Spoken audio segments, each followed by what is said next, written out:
Hey, my name's Tom, aka Elephant. I'm here today at DBS, and we're going to be looking at some of the new features in Ableton Live 12.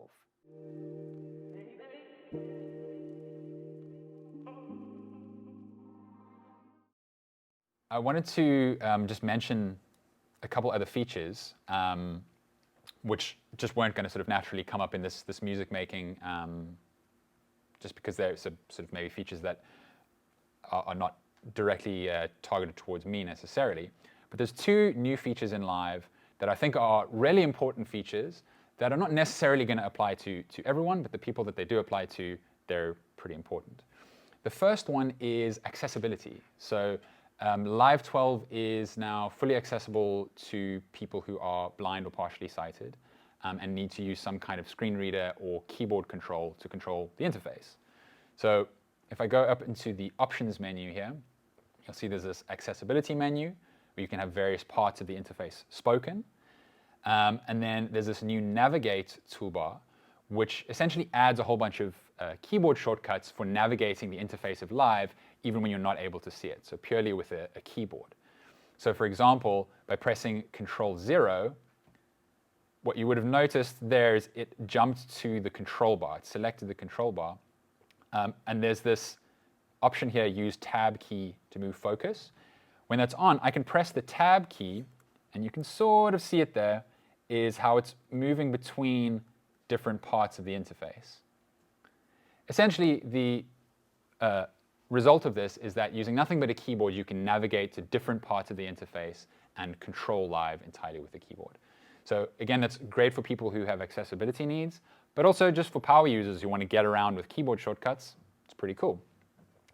The other feature in here is something called tunings. And so this is something that, to be honest, is totally new to me. I still need to spend a lot of time exploring this.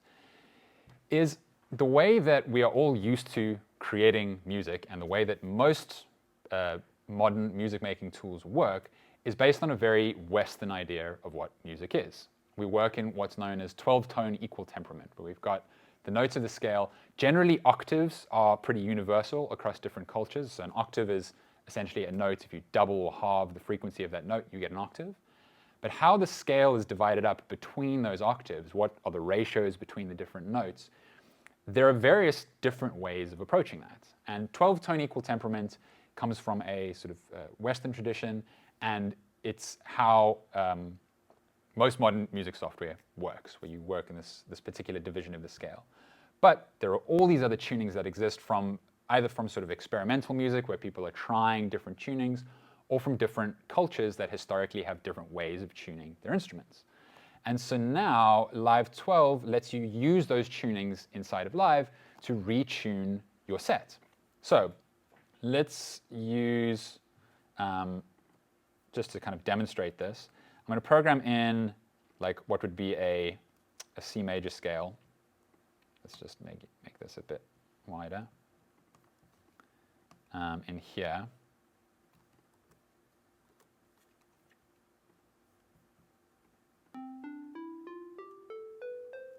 Cool. So it sounds like sort of very Western C major type scale. But we have all these tuning files that you can now use, and they use something called Scalar, which is a sort of universal standard for scale files. So there's a bunch of built-in ones, but there are like literally thousands of others that you can find online. There's tools for making your own kind of tunings. But I can find one of these tunings, and I can load them up. Just by double-clicking, you'll see it's loaded that tuning up. And those same notes sound very different because the ratios between those notes and the way the scale works is going to be slightly different. And you'll even see what it does is it adapts the piano roll to fit the kind of notation standard of whatever that tuning might be. So we've ended up with something like this E1/2-flat-3. I personally don't know what that means, but it's obviously relevant to this particular tuning system. So yeah, and it's as simple as just loading up a different tuning system. If you want to get rid of it, you just delete it, and it's back to the regular 12-tone equal temperament. You can even do things where you load up just actually a regular 12-tone equal temperament and change your reference pitch. I don't know if anyone here is a 432 hertz head. You're into that sort of stuff. If you wanted to do that, you can change the tuning of your project to 432 hertz directly with these scale files as well. So that's something else that you can do with that. Yeah. Very quickly, so is that sort of project-wide, or is it for specific tracks, or can you make it both if you wanted to mess around? So it's both. You'll see on the tracks themselves, there's this, in the MIDI area, there's this bypass tuning information. The way that it works, again, this is something that I'm not 100% certain on, but I believe the way that it works utilizes MPE, and the way MPE works to tune individual notes. So it will work with, it's going to work with all the built-in live instruments because they're set up to work with MPE.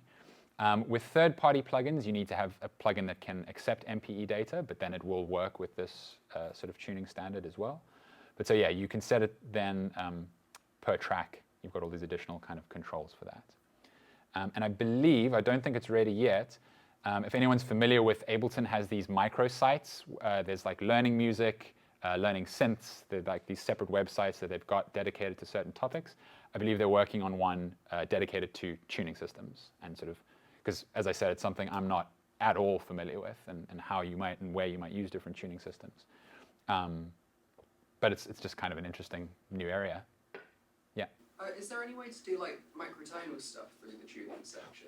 So microtonal is all part of that, because you'll get just kind of microtonal, like if you did 24. So EDO is equal divisions of the octave. So 12 equal divisions of the octave is equal temperament. 24 EDO, you're going to get sort of quarter tones, 31 EDO, etc. So that's all part of it, yeah. And does it change the keyboard layout if you were to go microtonal? Because I've seen some like microtonal instruments that have like extra keys.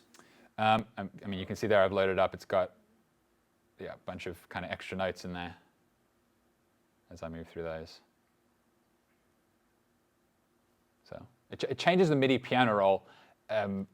Obviously, with a particular MIDI controller, if you've got like a conventional keyboard-based controller, it's going to be stuck with those keys. This is where something like newer controllers like the Push become quite useful, because this works with Push as well. Because the Push grid, if you're familiar with the Ableton Push, is not sort of restricted to that sort of classical white keys, black keys layout.